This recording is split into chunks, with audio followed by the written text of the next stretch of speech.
ನೇಹಾನ ಕೊಲೆ ಮಾಡಿದಂತ ಆ ವ್ಯಕ್ತಿಯನ್ನು ಕೊಲೆ ಮಾಡಿದ್ರೆ ಇವತ್ತು ಈ ಘಟನೆ ನಡೀತಾ ಇದೆ.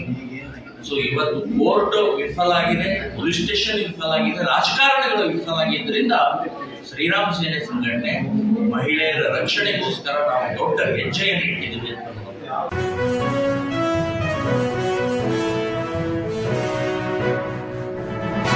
ಹುಬ್ಬಳ್ಳಿಯ ನಗರದಲ್ಲಿ ನೇಹಾ ಹಿರೇಮಠ ಅನ್ನುವಂತಹ ಒಬ್ಬ 19 ವಯಸ್ಸಿನ ಹುಡುಗಿಯನ್ನ ಹಾಡು ಹಗಲೇ ಕಾಲೇಜಿನ ಕ್ಯಾಂಪಸ್ ನಲ್ಲಿ 27 ಬಾರಿ ಚಾಕು ಹಾಕಿ ಒಂದು ವರ್ಷ ಆಯ್ತು.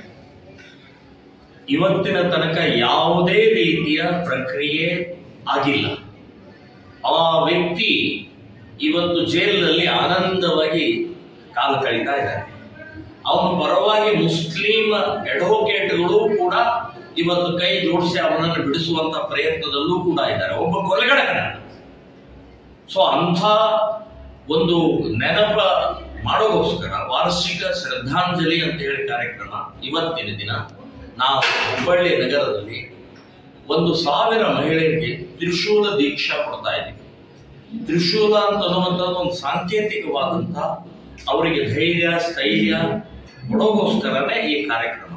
ಸೊ ಹಿಂದೂ ಮಹಿಳೆಯರ ಮೇಲೆ ಅತ್ಯಾಚಾರ, ಕೊಲೆ, ಅಪಹರಣ, ಸೊ ಇಂಥದ್ರ ವಿರುದ್ಧ ಇವತ್ತು ಶ್ರೀರಾಮ ಸೇನೆ ಸಂಘಟನೆ ನಾವು ತ್ರಿಶೂಲ ದೀಕ್ಷಾ ಮಾಡಿ ಮಹಿಳೆಯರ ರಕ್ಷಣೆಗೋಸ್ಕರ ಈ ಕಾರ್ಯಕ್ರಮವನ್ನು ಮಾಡ್ತಾ ಇದ್ದೀವಿ.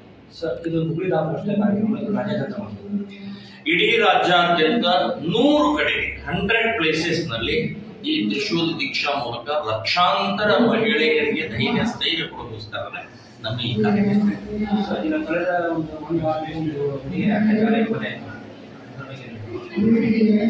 ಹುಬ್ಬಳ್ಳಿಯಲ್ಲಿ ಬಹಳ ಎಳೆಯ ಹುಡುಗಿ 5 ವರ್ಷದ ಹುಡುಗಿಯ ಮೇಲಾದಂತಹ ಕ್ರೌರ್ಯ ಅತ್ಯಂತ ಇದು ಸಹನೆ ಮೀರಿ ಮಾಡಿದ ಪ್ರಾಣಿಗಿಂತಲೂ ಕೀಳಾದಂತ ಆ ರಿತೇಶ್ ಕುಮಾರ್ ಮಾಡಿದಂಥದ್ದು ನಾನು ಪೊಲೀಸ್ ಇಲಾಖೆಯವರಿಗೆ ಅಭಿನಂದನೆ ಹೇಳ್ತೇನೆ.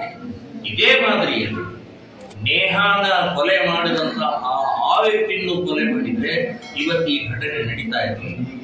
ಸೊ ಇವತ್ತು ಕೋರ್ಟ್ ವಿಫಲ ಆಗಿದೆ, ಪೊಲೀಸ್ ಸ್ಟೇಷನ್ ವಿಫಲ ಆಗಿದೆ, ರಾಜಕಾರಣಿಗಳು ವಿಫಲ ಆಗಿದ್ದರಿಂದ ಶ್ರೀರಾಮ ಸೇನೆ ಸಂಘಟನೆ ಮಹಿಳೆಯರ ರಕ್ಷಣೆಗೋಸ್ಕರ ನಾವು ದೊಡ್ಡ ಹೆಜ್ಜೆಯನ್ನು ಇಟ್ಟಿದ್ದೀವಿ ಅಂತ.